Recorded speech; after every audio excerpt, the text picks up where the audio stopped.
على ذكر الجزائر، قيل منذ إعلان التحالف الإماراتي الإسرائيلي أو التطبيع الذي وصل اليوم إلى المغرب بأن الحبل سيكون على الجرار، لكن هناك من يقول بأن هذا الحبل لن يصل أبدا إلى الجزائر. نشرح هنا الأسباب التي تجعل أو تصنع الفارق بين مقاربة الجزائر لعلاقتها مع إسرائيل أو قضية التطبيع والقضية الفلسطينية، وبين نظرة إسرائيل أو العلاقة المغربية الإسرائيلية. هل يتعلق الأمر فقط باليهود المغاربة أم أن هناك أسباب أخرى تصنع الفارق بين رؤية البلدين إلى الملف؟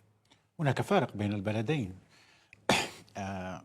هناك على المستوى الجيوبوليتيك هناك كان من قبل هناك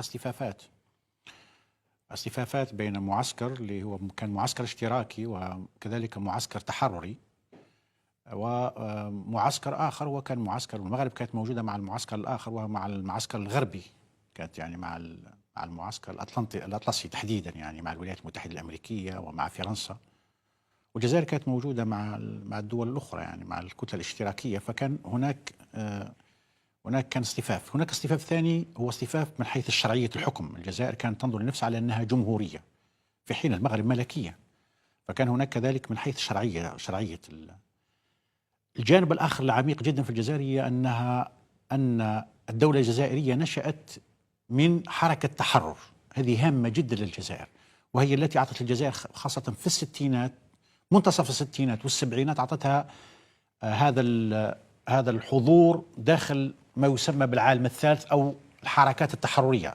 نعرف مقولة كابرال اللي هو الزعيم الإفريقي الكبير الذي كان يقول: يحج المسلمون إلى مكة ويحج المسيحيون إلى الفاتيكان ويحج الثوار إلى الجزائر. لذلك سميت الجزائر بكعبة الثوار. هذه كانت صفة كانت تعطي للجزائر شرعية هائلة دوليا.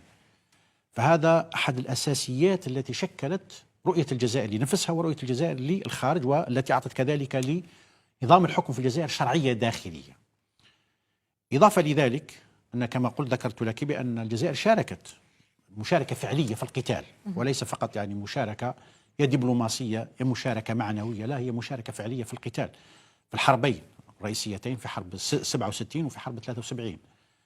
فما عدا كذلك أن الرأي العام الجزائري كذلك شبيه بالمغرب. الرأي العام المغربي متمسك جدا بالقضية الفلسطينية، ولذلك لا يوجد داعي بالنسبة للجزائر، لا يوجد هناك حاجة للمعسكر الغربي في هذه اللحظة، لا من حيث التسلح، لأن الجزائر تسلحها غالبية تسلح حتى مع من أزمات الداخلية، مع كل ما يحيط بالجزائر من مخاطر، ما يعتبره البعض لحظات مهددة فعليا للجزائر. لحد الآن لا يوجد. مثلا يعني هناك ضغوطات كثيرة على الجزائر منذ يعني الزيارة الأخيرة مثلا تاع وزير الدفاع بعد 14 سنة الأمريكي.